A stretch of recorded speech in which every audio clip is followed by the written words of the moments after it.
Metro Vancouver's drinking water is so reliable and high quality that we tend to zip through our day barely thinking about it. But there is a story behind its origin. You need to go back to the early 1920s, when Vancouver's drinking water system had become dangerously unreliable. Taps were routinely running dry. There was immense risk of uncontrollable fires.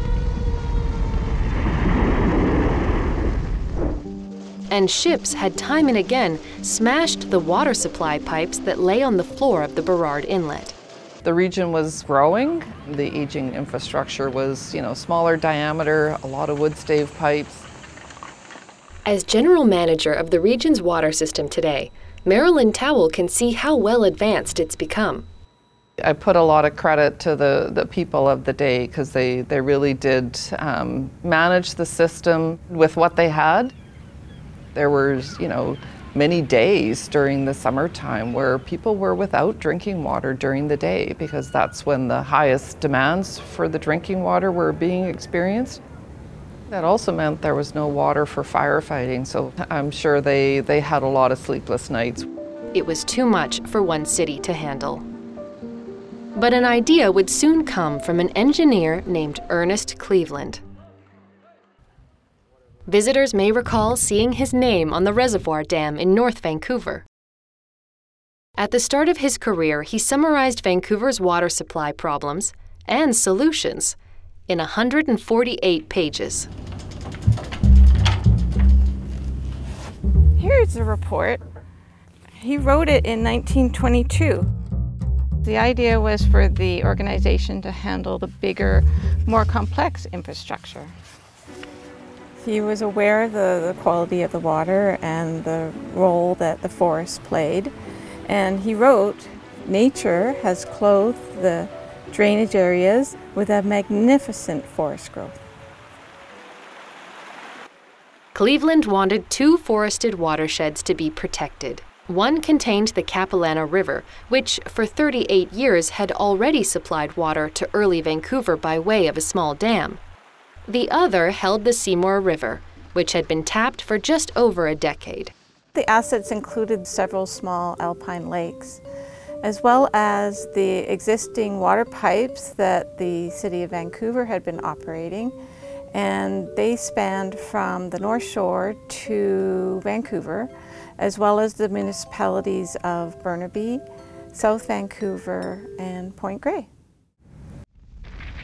Timber companies had long been active in Capilano, and the Seymour area, fairly untouched by 1922, was becoming blanketed in logging licenses. Those areas are catchment areas that collect rainwater and also snowpack for our water supply. As a lead engineer for Metro Vancouver, Inder Singh has contributed to today's high-quality water through the building of water treatment facilities and ongoing analysis. The idea of having that preserved watershed is that it provides the best quality source water to begin with. Yes, we have all sorts of treatment methodologies available currently, not as much 100 years back.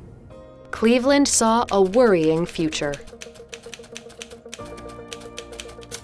The first dam was effectively a small dam, around 4 meters, slightly less, in terms of its elevation, which obviously did not impound a significant volume of water. Burrard Inlet was a headache too. Increasing shipping was destroying pipes that lay across the floor.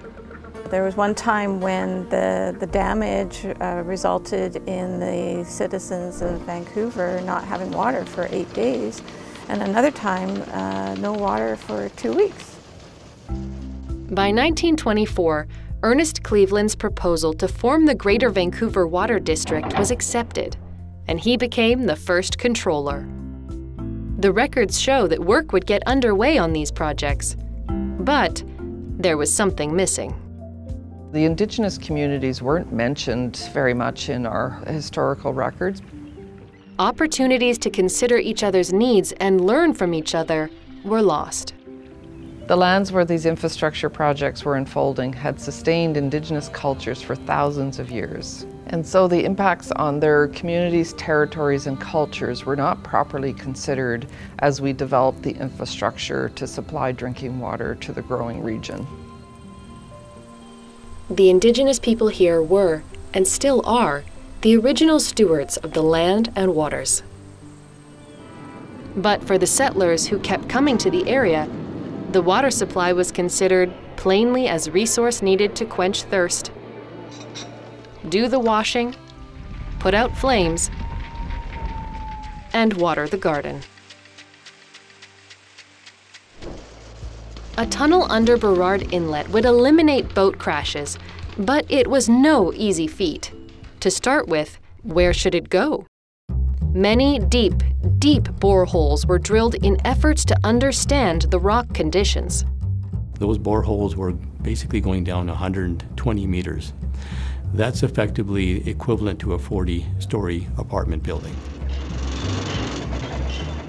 Finally, in 1931, the tunnel work began. It was blasted, jackhammered, and lined with a riveted steel pipe. They took about 2 years to build that tunnel, which was about 1 kilometer long. Also in those early years, a tunnel was built connecting Burwell Alpine Lake to the water supply.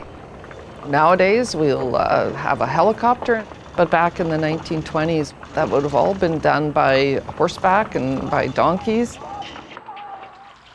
Water pressure increased, and along with other engineering repairs in the main system, the dry taps were no more. New members started to sign up and be part of this regional entity.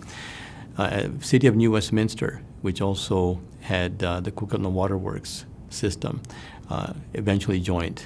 It now opened up our system to a much broader area. When BC Electric built a new, higher Coquitlam Lake Dam and intake in 1936, the water supply became even more bountiful. Coquitlam is an excellent source of water supply. It's our biggest lake. It happens to be the deepest lake as well. The vision to protect the water supply continued in many ways, including the refusal of a highway proposed to go through the Capilano watershed, and the immense, landmark construction of the 300-foot-high dam on the Capilano River, completed in 1954. Ernest Cleveland understood the absolutely critical need for reliable water infrastructure, and the engineer's role in that. Things have not really changed that much. Fundamental science and physics has remained the same. What has changed is looking at the overall implication. In recent decades, Metro Vancouver has embraced the principles of truth and reconciliation.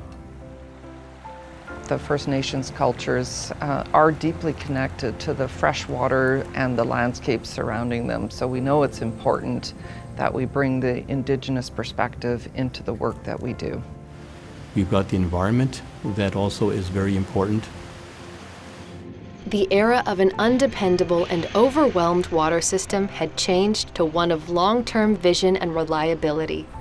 And that's behind every glass of water that Metro Vancouver supplies today.